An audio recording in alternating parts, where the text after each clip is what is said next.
Here's your chance to get in on a free draw here at Altered Stangs. No purchase necessary. We're going to be giving away one of the OG Altered Stangs license plate covers. This is the first Altered Stangs draw that we've ever had. All you have to do to be entered is watch this video and then drop me a comment letting me know which way you would decide to go concerning these cylinder heads. Alright, welcome back to Altered Stangs. I'm working on top of Jackie's brand new white toolbox, and I got to be careful with it or she's going to get real mad at me if I put some marks in it. Anybody that knows me will tell you that I like to do things as cheap as I can. So it only makes sense that I've run GT40 and GT40P cast iron heads in the past. And why not? They're roughly a bolt-on 30 horsepower. You combine that with an Explorer intake and a used B-cam and you can have roughly 270 rear wheel horsepower for not a lot of money.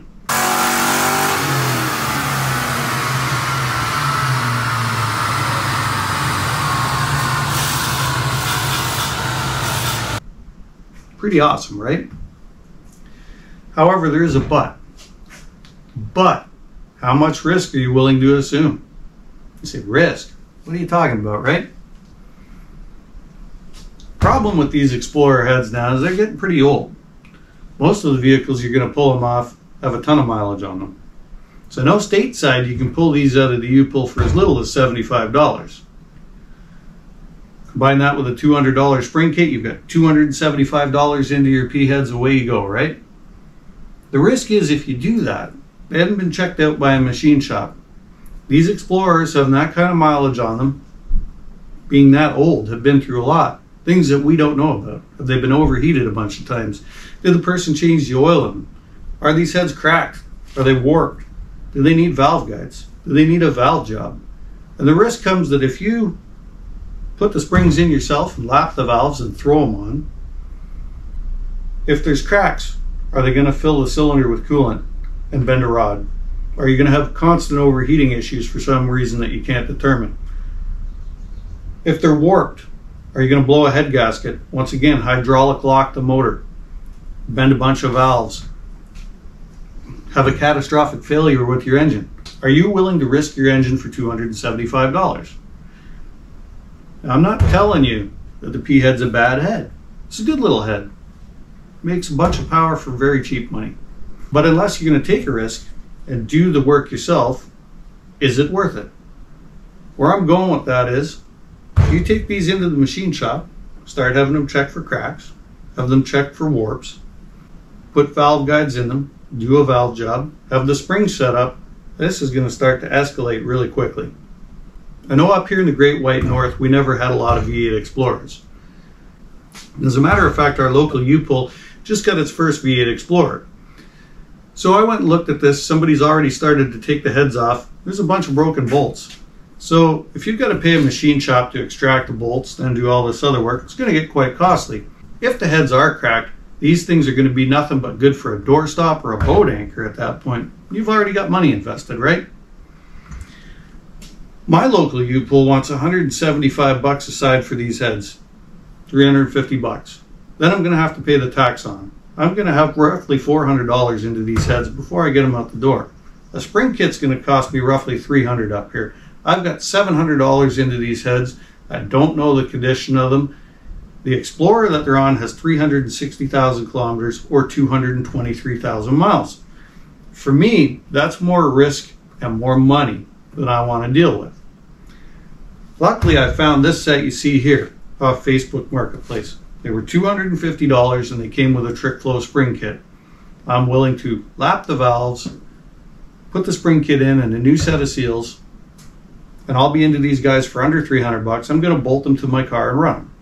But that's not to say, once again, it's not risky. I could be risking a catastrophic failure with my engine.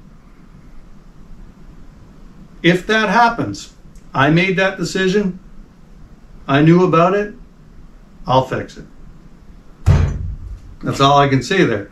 Should you assume that risk? That's a decision you have to make, and I'm not saying you should. I've been porting these heads for a while now. I have way too much time into these heads. I'm trying to get over 300 rear wheel for Project Swamp Thing.